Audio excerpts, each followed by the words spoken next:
Why don't ants get sick? Because their uncles do? No, because they have little antibodies.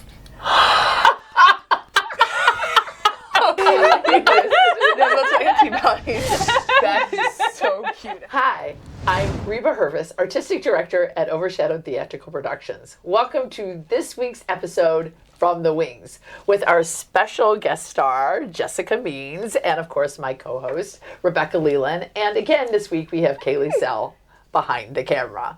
Thank you, Jessica, for being here. Jessica is directing our upcoming Christmas production, A Christmas Carol. So excited for you. Yay! So, Christmas Carol, beloved classic by hundreds of thousands of people, and also a show that people generally have a tradition that if they don't go see it at the Goodman or travel across the country to see it someplace, they watch it on television or they find a place that every year Christmas Carol is part of what they do at Christmas. Yeah.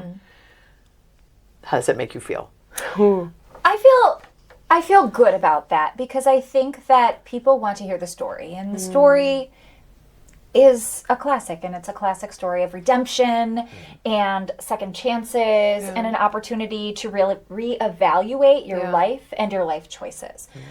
And I don't think that changes, and I think that's important to be reminded of every year, right? And really, the end of the current year and the start of the new year is a time to really do those reevaluations and making some changes. And so, what a great way to start the season! And we're doing your adaptation. Yeah.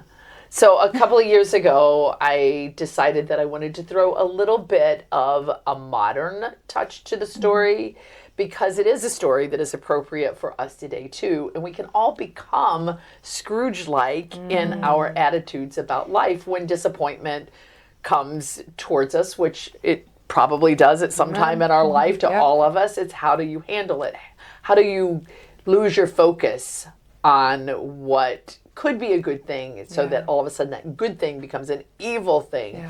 And so we kind of threw a Modern Family into it. But overall, I really love Jessica's just whole vision for the show. And it's really come to light more when you've talked to Johan and Lee, who is our set designer. So why don't you tell us a little bit about that? My vision for this show, because you have a modern man who is Scrooge-like. I wouldn't say he's exactly like Scrooge. I agree. He has not reached the level of Scrooge with age or with We're just taking his preventative measures. Exactly. And so it's an opportunity for this modern man to see the error of his ways, see that he's really idolizing his work and not putting family forward and all of that. And so as we, the audience, watch Frank, the narrator, we see parallels with him with Scrooge, but he tells the story of Scrooge, and he then, by looking at that story, looks within and finds an opportunity for change.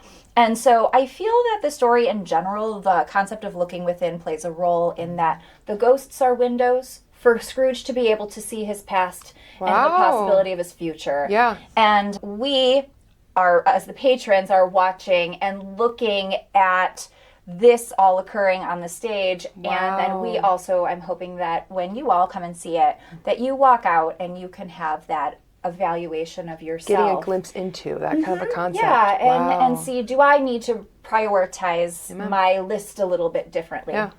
So I really wanted that in the set. So I want the windows to help tell the story. Yeah. And also the ghosts will be more involved in the story than they might usually be. So instead of just their one moment to shine. And because I see them as windows too. If you do come see, it will be a little bit more of an abstract concept, I would say, as far as set is concerned, because I kind of feel like we're going into the memories are and the places he's brought to are more like, it's not a dream, but it's dream-like. Yes. And in a dream, it's kind of the pieces, the main set pieces are there, but then around focus is really crisp, but the things around it are a little bit, in your peripheral vision. Yeah.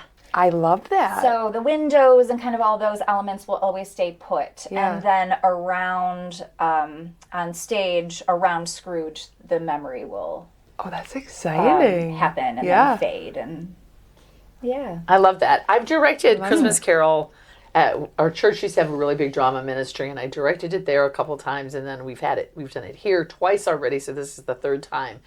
I really felt like I needed someone else to direct it this time so that it is different. Even though it is a classic story that is redone, I personally do not like to go to the theater and see it done exactly the same way.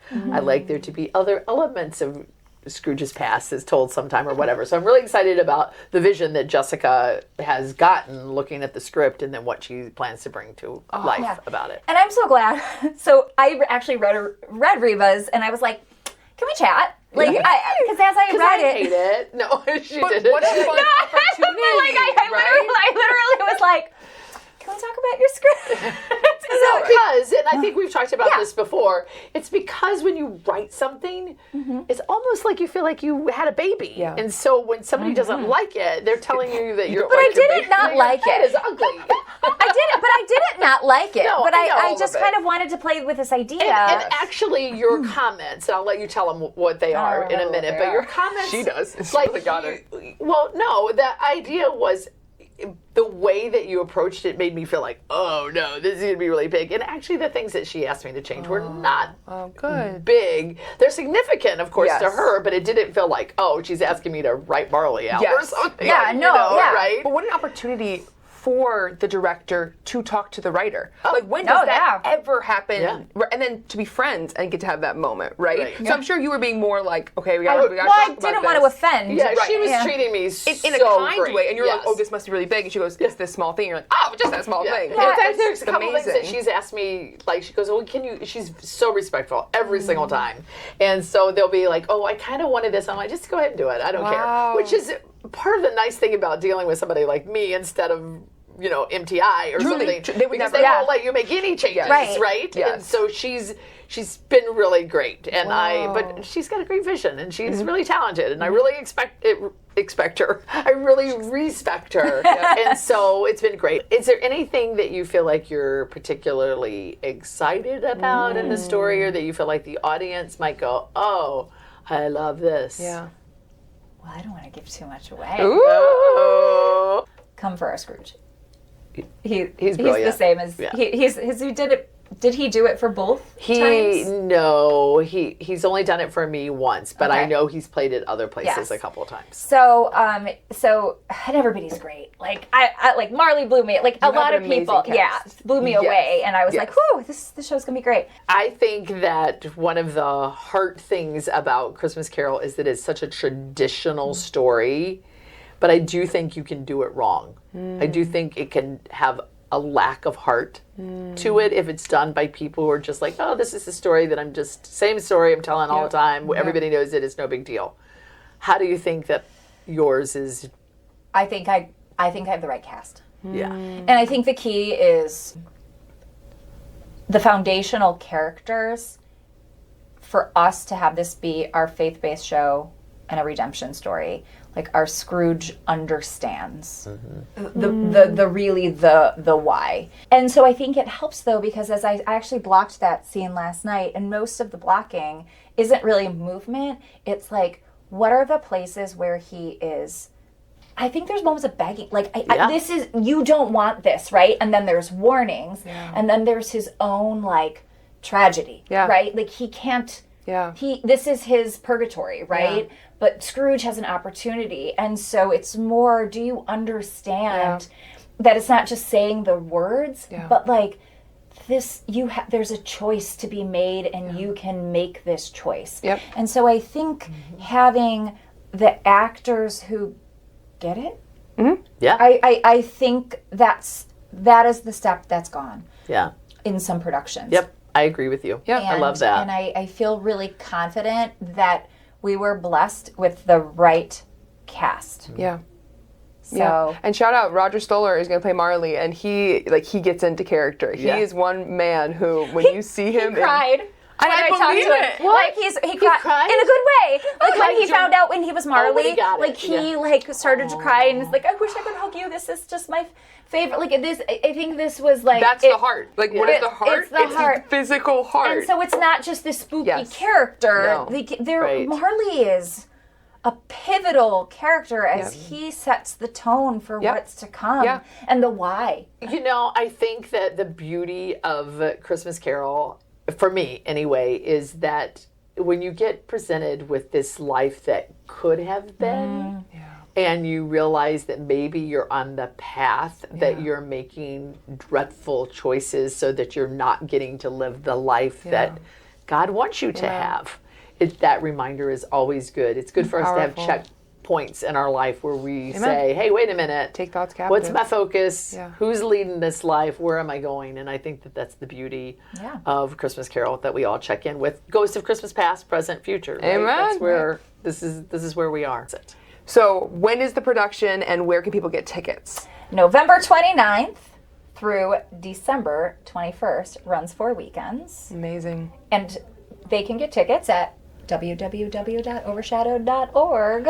They're selling fast. Every day I get lots especially of the orders. Matinees. Yes. Amazing. So don't walk, run. Don't dilly-dally. Don't dilly-dally. You're going to want to watch this production. And with a cast of 35, their family is going to buy tickets too. So Christmas shows tend to sell out, so don't wait. It's going to be a beautiful production, and hopefully if you're out directing Christmas Carol, or you might be in another version somewhere else, please embrace the beauty of the show, and we hope that you're having a beautiful holiday season. Yes. Until next time, this is just me. And me. And me. Talking to you from the wings. Knock, knock. Who's there?